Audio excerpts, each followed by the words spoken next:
All right, today we're jumping into a story from motorsport that is just beyond belief.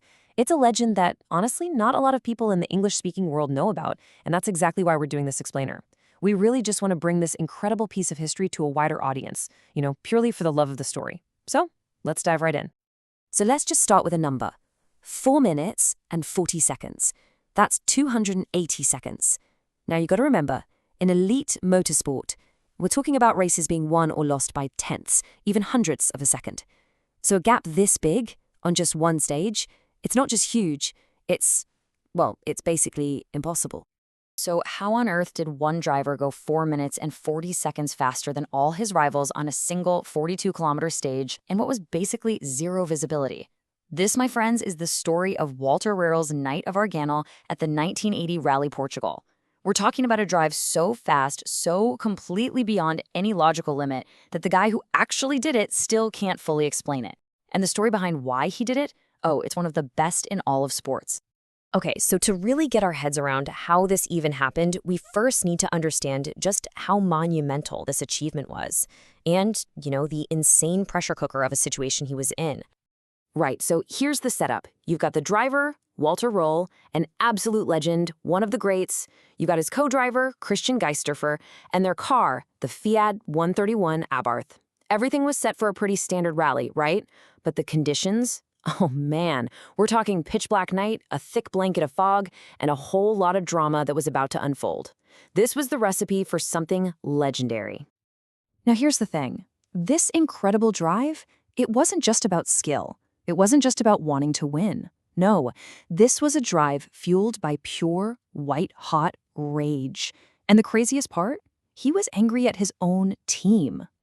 So get this. Röhrl is in this massive battle for the lead with his Fiat teammate, Marco Alain. All of a sudden, Alain calls for the service car, says he's got a mechanical problem. Then, something absolutely unbelievable happens. That very same service car comes tearing down the road, the wrong way, and smashes head-on into Röhrl's car. His car is wrecked, his rally is basically over. And Röhrl, he was absolutely convinced this was no accident. He believed his own team had just tried to take him out. So, just seething with this rage, right before they start the next stage, the foggy Arganil stage, Röhrl turns to his co-driver, Christian, and says this: "Christian, buckle up because now I'm going to drive so that they all have to give up their licenses." He was about to take all of that anger and turn it into something nobody had ever seen before. Okay, so that brings us to the big question. How in the world do you drive flat out when you literally can't see? Well, the first part of the answer lies in this kind of secret language that the driver and co-driver share. It's all about the pace notes. And this process is just so meticulous.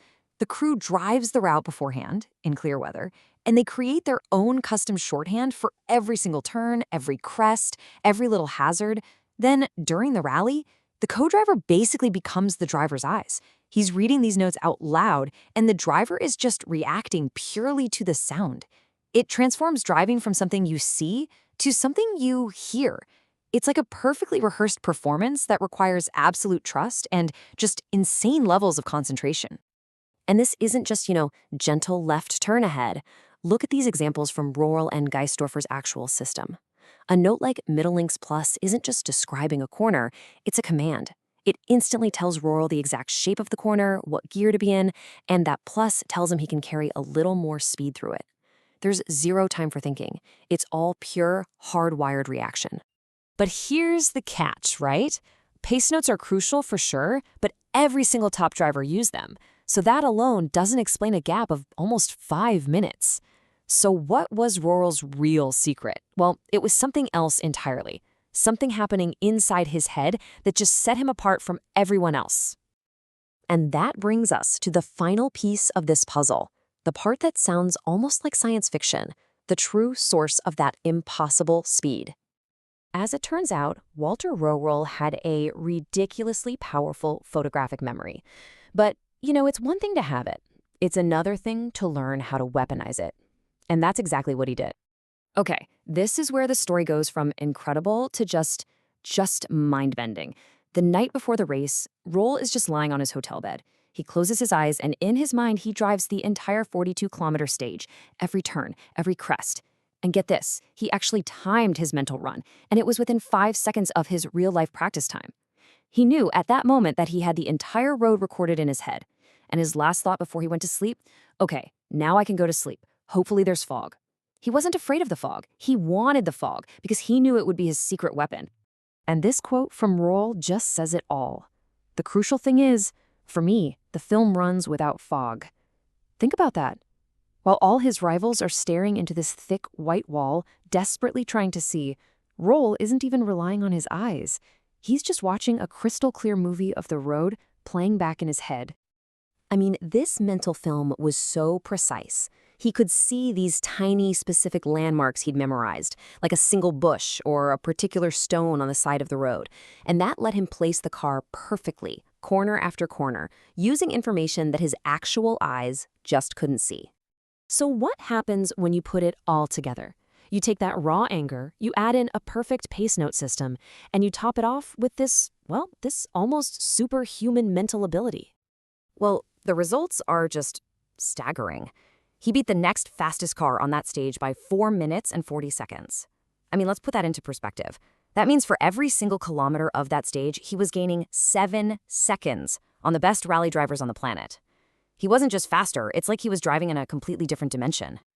And you know what's wild? Even Walter Röhrl himself, looking back on it 33 years later, says, how we were able to do that is a mystery to me today, too. It's unbelievable.